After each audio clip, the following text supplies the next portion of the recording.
Hey guys, welcome to my channel, Chanel Like the Perfume. If you haven't already, go ahead and like this video because why not? And go ahead and subscribe because there's going to be more content coming and I am sure that you guys are super lit for that. So I did want to go ahead and share a story time about when I dated a law enforcement trainee. Well, he was in school for the academy. We went to the same school. I still am in school, and this was just a couple years ago, my freshman year. So long story short is I met him while we were in the library, and I'm not sure, maybe I needed a pen or something, and I just, you know, femininely asked him if he had one, and he did, and he was, you know, more than happy to share it with me. And once he did, like, you know, just maybe he started a conversation and we started to talk, and in the process of talking, he asked me out. He asked me to go out with him. Let me go ahead and mukbang. So he asked me out, and I declined because I wasn't dating anybody and I wasn't interested in it, right? I was not on the market. That's what I was saying. So anyway, so excuse me if y'all had to see my food in my mouth. What I'm saying is, so anyway, so he asked me out, I declined, and we would see each other from then to my next semester of still being a freshman, if you will. So anyway, so the next semester, or during the winter when I wasn't so much in school, or maybe the semester had ended, but I started to date. Me and my friend, we would get together, we'd go out to bars, we would hit on guys, you know, or be available if the guys hit on us, when they did, because there wasn't no if, okay? I met some really nice guys back then, my edges, I just don't even want to talk about it. So anyway, so I remember that when I started the spring semester, I saw him around once or twice, and I remember saying to myself, like, okay, well, if he asks me out again, I'm gonna accept, you know, because why not? And he was a different race, and I was more so, you know, you know, staying with the culture, you know, I was just, you know, all of that. And at that point I was just dating, so it didn't matter if he was my race or whatever. But I believe he was like from Israel. I believe he had like a name there, and then he had a name here, and his name here was like simple, we'll call him Jason, and then his name there was like really, you know, let's call him, I don't want him Zachariah, because that's definitely not his name, but it was like something cultural. So anyway, so he pretty much, he did, like, we crossed paths and he asked me out. Sorry, my forehead's being shiny. So anyway, so he asked me out, and again, I just kept my word, and I was just pretty much like, yeah. So I accepted his offer. And what happened was, while we were out, okay, but the first time we went out, we went to Denny's, right? Nothing too big, nothing too small. But we were in his car, and we were like either it was before we went in or after we came out. I believe it was after. And what happened was, we were out in the car. Sorry, I felt like something was coming out. Anyway, so we were out in the car, and that's how I'm trying to be all summer 2020. Call me up. So anyway, so what happened was, we were in the car talking after the meal, because had he made me feel uncomfortable before the meal, I wouldn't have wanted to go or further the, you know, situation. So what happened was, he pretty much like put his hand on my thigh or grabbed my boob. Sorry, you guys, this is like suppressed memory. And I remember that all the friends I was talking to around the time was like, what the hell? They were just like, he's gonna do this, like he's gonna, you know, whatever. So anyway, so again, after I left him alone, I pretty much didn't, I was supposed to report him, but let's just get to the point. Moral of the story is, so he put his hands on my boob, just simply put his hand on my boob. And I remember being like, I may have even popped him. And I was like, don't touch me. And I was pretty much like, I didn't invite you to touch me. That's exactly what I said. I didn't invite you to touch me and whatever. So we may have continued to talk for a while or whatever, and then we went separate ways. I'm not sure if he dropped me off back at work. I think we went from school to the place or whatever. So what ends up happening is my girl's lip gloss. She makes it herself, Avi. It's kind of Empress Beauty is what it's called, and it's kind of rolled off because of me. So anyway, so when I told him like, hey, you didn't whatever, you know, maybe he said sorry, maybe he said whatever. But at some point I was ready to go, and we left and we went separate ways. I want to eat. I thought that was the point. But I already ate. So I don't want to eat just because we're here. Anyway, so what happened was, so we went out again. And, well, let me say this. Between us going out and meeting again, or going out, we met. Between the time where we went to a second date, if you will, and the first date, he came to my job or something. Maybe we were at school together and he dropped me off at work, or maybe something. I'm not really sure how he got to my job, or maybe he called me and I was like, yeah, I work right here. And on my break, I feel like I was at work, and when I came down, we talked on my break or something, and then I went up. So what happened was, I remember he and I talking, and he was kind of just explaining to me how close his family was. And he was also saying how, you know, I have 2 children. I have 2 boy children, Julian and Jackson. And what happened was, I had shared that with him, and he knew that I had kids, and we may have talked about them. And what happened was, he pretty much was just like, oh, well, in that conversation, he was like, you know, I'm really close with my family, and my family would never be accepting of a, you know, girl that I was dating if she had kids, you know, before me and her, or, you know. And I was just like, okay. You know, it didn't bother me because I wasn't looking for commitment. You know, I was more so just kind of getting back out there, you know, bored and kind of trying to keep up with my girl, you know, because she was dating. And, you know, she would have stories, or she would want to go out, or she would want to, you know, like, say we were hanging out with the people she was hanging out with all the time. Like, maybe I wanted to have some people that I'd be like, hey, let's go stop by here. You know, like, it wasn't a competition, but it was like, you know, if you can't beat them, join them, and win in Rome. And I wasn't dating for whatever reason, but I don't feel like it had, like I don't know, like, whatever. I just was telling myself, I'm off the market. Now I'm on the market. And I do that. I've done it a couple times since then. That's just, you know, so people be like, are you single? Yeah, but I'm not on the market. I ain't looking. You know what I mean? So anyway, so what happened was, he was kind of telling me how he was just not ready or not interested. He didn't even say he wasn't ready. He was just like, I'm not interested. And I was like, okay, that's cool. You know what I mean? He really wasn't my type. He wasn't bad looking. He was tall. He was very buff and big in the chest, and I really liked that. But I really wasn't like, there was nothing about him that really stood out to me that made me want to see how much further this would have gone. No.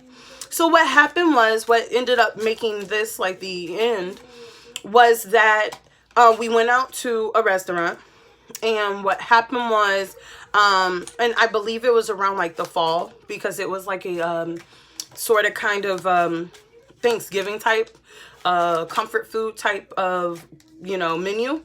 And what happened was, we sat in the car again. And I don't think this was a problem. I sit in the car all the time.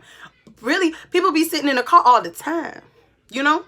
So anyway, and it don't be like this all the time. So anyway, so what happened was, I was in the car chilling. I had never, let's just be clear, maybe we pecked on the lips, but I don't even remember that. I had never done anything to him, for him, or with him to make him think that he could do what he was doing. And what had happened was, he pretty much grabbed my boob again. I remember his hand eventually was on my thigh, and he asked me to grab his penis, like asked me to touch it. And I was like, woo! And I was just really uncomfortable. And this is why I was uncomfortable. He did go on to tell me he was a virgin, and maybe that's what we were talking about while we were in the car. So what he was saying was he was a virgin and he's watched porn, and maybe he's had this friend that he's been able to like hang out with, but they've never gone that far, and maybe she has like religious. She was more so the type of one, the female that his family would have accepted, and he made that kind of clear. And that was cool. I wasn't hating, excuse me. I wasn't hating, but my whole standpoint when he was telling me about wanting me to take his virginity, for one, we don't really know each other like that. And you've made it very clear that you're not trying to change my life in any way. I'm a single mother, which hopefully won't be for too long because I'm coming into womanhood and men love me, honey. Men love me. And at some point, somebody's going to put a ring on it. So y'all who are taking y'all time to approach a girl, y'all about to be left out, because once I'm in the zone with my man and my kids and my career and everything, I'm not looking back for nothing. I'm tunnel vision on the prize. You understand? So don't get left behind trying to be slick. So anyway, so what happened was he pretty much shared with me that he wanted me to take his virginity. He was like, oh, I want you to sit on my face. Like, he wanted me to put my ass in his face. That's what he said. He wanted me to put my ass in his face because I'm guessing that's what he was watching. And again, I'm not against it. I'm not against it. But what you're not going to do is sexually assault me and then tell me on a regular basis or two different occasions, and then have the nerve to tell me that you're not interested in being a factor in my children's lives, which you're not supposed. I'm not forcing you to, nor am I like trying to, push you in that direction, but you made your intentions clear. And granted, at this point, shoot, like I said, I'm single, boo. All right. And just like you go into the mall and you go and do whatever, you pay to play. I'm so not against. If I was the person now that I was then, I'd have ran his pockets. Because you got a family and y'all got that African money. Like I said, he was from Israel or something. Y'all got that money. Y'all got them resources. Go ahead. Break me off 500. I know some people are like, oh, that's too little, or that's too much. For one, men are paying. Okay? And that'll be another conversation that we'll have in another video. But when people want what they want, they'll pay for what they want. So if that's what he wanted, I could have been like, hey, well, what it is. What's up? Like, whatever. But what I did, I was just appalled. I was appalled. I was like so disgusted with his advances. I was disgusted with how he was able to lay out his intentions without being mindful as to how I would take it. Like, I feel like he was pretty much thinking that his will was gonna be done. Bitch, you ain't Jesus. You ain't God. I was like, no. And had things gone another type of way, had he approached me and, like I said, led with, we could have talked about it. But like I said, I felt like he was violating me on different occasions. I felt like with his career path, with him being, studying to be in law enforcement, because our school has like a program for firefighters, in law enforcement, as well as, business, It's like, it's a state college. So anyway, so what happened was, I just felt like with him being so sexually suppressed, that's why he was acting out. And I also felt like, and everybody that I would tell about it, because I would call my girls and I would vent and just be like, ugh, especially once I stopped seeing him, I was like, the pineapple freezies at Taco Bell. So anyway, I just felt like, and they agreed, I just felt like this was not going to be the last time that he sexually harassed somebody in order to support his habit, whatever the fuck it was that he was seeking. Granted, I do notice that men, period, it's very easy to sexualize black women. So I doubt he was running this on whomever he was with, and I doubt she was black. You know what I mean? So I'm sure when he saw me, he thought that I was just going to be busting it open and, whatever. But like I said, you got to pay to play, baby. You got to pay to play. You got to, and that's all I'm just saying. Like, and I don't have to go there.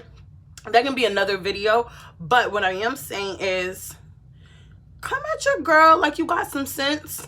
And I meant to report him. I remember wanting and talking to my friends around the time. I'm going to take a bite so it could be a real mukbang.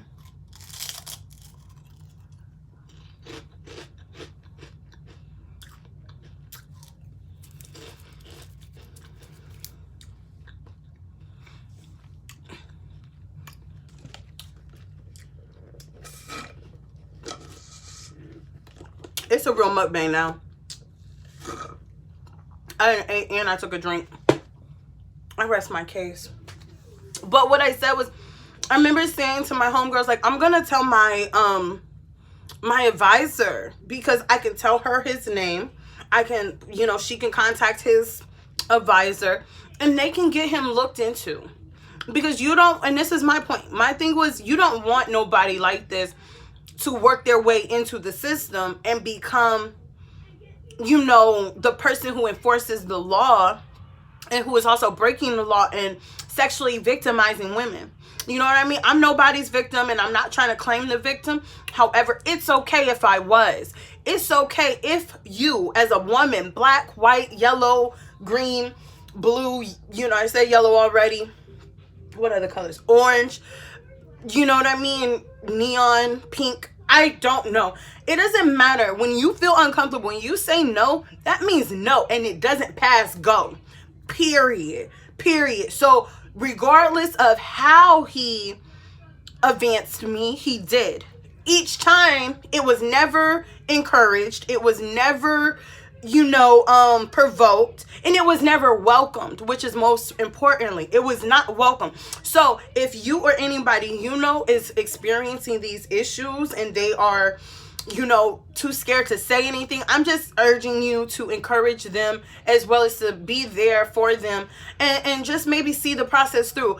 God willing, this guy gets help, as far as, you know, maybe freaking buses one a couple times and maybe realizes, granted, it's good. You know what I mean? As all the adults, and my nails are in the process. I actually do nails. So, you know, eventually I will finish them and or replace the ones that have come off. But my point is, back to what we were talking about. My point is, I do hope that this guy kind of gets to relieve it in the most healthy way. He gets to address his, you know, the concerns, and that they don't escalate into being bigger problems. Because one thing I can say is, when this was all happening, excuse me, is I remember telling my friends, like, I can see him being on the news. I can see him being on the news for what he's doing. And, you know, unfortunately, doing this to some girl and making her feel, you know, trapped, victimizing some woman. So God forbid that happens. I pray for everybody involved. Like I said, if you or anybody you know is experiencing stuff like this, you know, do your part. You know, the bad guys only do what bad guys do because they get away with it, you know. So let's not let them get away with it. Let's address it at you know, where it happens. And a lot of times that scares people. One thing I tell my children, if anybody touches you or makes you feel uncomfortable, or they're addressing you in an inappropriate way, you tell them right in their face. You say no, real loud, real powerful, like, no. They know to yell it, no. And they know to tell them that you're in big trouble at this point. Now, granted, maybe we could tweak it, because if somebody try to hurt my kids, you know, whatever. But another thing is, it lets your kids know, it lets your people know, it lets people know how to handle situations like that. You don't have to tell them to go and tell nobody. They can decide that later on. They can make those moves behind the scenes, you know what I mean? But you got to let somebody know where they got you messed up at. You know what I'm saying? You got to let somebody know, like, I'm not going to be the person that you do this to. You're not going to ruin me. You're not going to victimize me. And I'm not going to allow you to do it. I'm the one who has to live with myself after that. My kids is the ones that have to live with themselves. I would be the ones who have to live with them after they experience such trauma. So what we're not going to do is allow anybody to impose that trauma onto them, or to you, or to me, because this stops here. Whatever you're used to, whatever you've been into, or whatever, that's not happening here. Go ahead, get some fucking help, and carry on.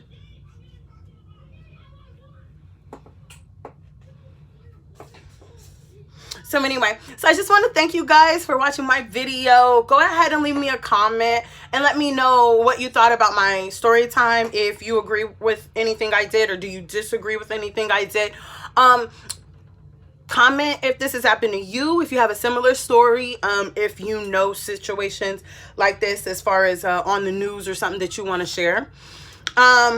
Do you talk to your kids about stuff like this? This didn't have much to do with anything happening against my kids, but because we're on the conversation, if you're a parent, do you talk to your children about, you know, the dangers and the possibilities of people violating them and what to do if somebody tries to? I want to thank everybody yet again. You guys are amazing. I'm amazing. And together we are amazing. Here, this is an amazing group. So go ahead and like, comment, and subscribe. Again, there's going to be so much more content here and you don't want to miss it. Thanks.